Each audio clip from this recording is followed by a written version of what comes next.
Hey, welcome back to the gardens at Cedar Path Farm. Today I'm over on the side of the house, and my little side garden here really consists mostly of raised bed as well as some pots, some large pots that I have dahlias and tomatoes in. I am right here next to my real big garden, and you can see that that is already in full sun.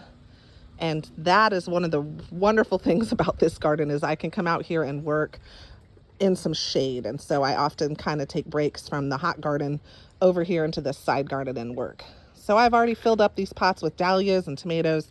That plant on the end here is actually a limelight hydrangea that I have removed from a flower bed on this other side of the house until I can figure out what to do with it. And it seems so happy. I think I might even try it for a year just in that pot and see how it does. I filled up this bed right here this week. I have rosemary, some petunias for some color.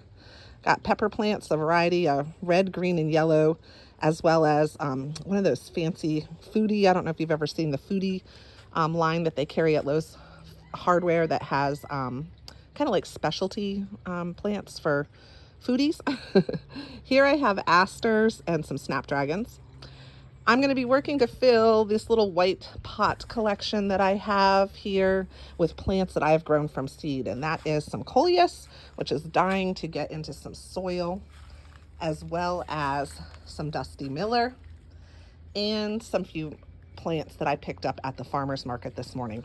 So I thought I'd take you along for this little task and make things look a little bit nicer on the side of the house here. Still working on it. But this is a fun place to enjoy, to come out in the morning with coffee and sit in the shade and kind of plan out my day of what I'm going to do over here in the hot garden, the large garden. All right, let's get started. I'm pretty happy with my finished project here. I tried to unify these different white pots with the same type of plant, just done in different arrangements in each one. So I used quite a bit of the coleus I grew and quite a bit of the dusty miller I grew, along with a few plants I got at the farmer's market this morning. I had purchased some Victoria blue salvia and some alyssum in the crystal white.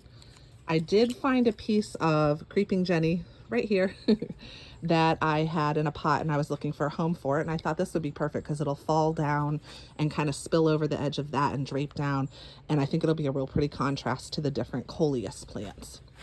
So I'm going to give you a close-up of the different pots. There's the salvia in the middle, the alyssum, the creeping Jenny, and I tucked a coleus around back.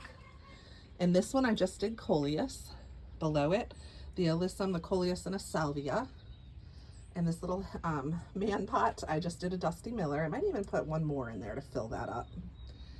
In the pot up here on the top shelf, I did a coleus, and my favorite little old lady pot, which I did get this off of Amazon in case you're wondering. Love her, with the alyssum in them. Down here I did a salvia, a coleus, and a dusty miller. Down here I did salvia and dusty miller. On the bottom I did a coleus. In the middle I did dusty miller, and this is just a grapevine wreath that I stuck a skewer, like a bamboo skewer right through, and another coleus. Above that I have the alyssum, the dusty miller, and the coleus. In the middle, 3 different types of coleus. And so that's really all of them here on the stand. And then you can see I had this much of my coleus, so still a lot of pretty choices that I will tuck into my flower beds. And over on the table, I thinned it down to just these 2 pots, one with just a coleus in it, and this little bird. I'm not able to plant anything because there's no hole, and anything I've tried to plant in there, it just really rots. It doesn't do well. So I'm going to use that to just like collect things, like maybe plant tags and things like that that I'm hoping to remember. So I'm just going to save those in there. I have a little bit more of my dusty miller left that I'll tuck somewhere else. And I decided that I didn't have enough sun over here for these, so I'm going to find a different spot for these. These are the blue, Obsession Blue with Eye Verbena. So they're really beautiful. Kind of seeing that I'm kind of going towards a purple theme this year. So I will find a new home for that. So that is how this project turned out. And I have to say I'm pretty pleased with it. I hope you enjoyed and hope that maybe this inspired you to do a little shelf in your garden. And I hope you found some inspiration, and I'd love to hear any comments about suggestions that you might have for me Thanks so much for watching.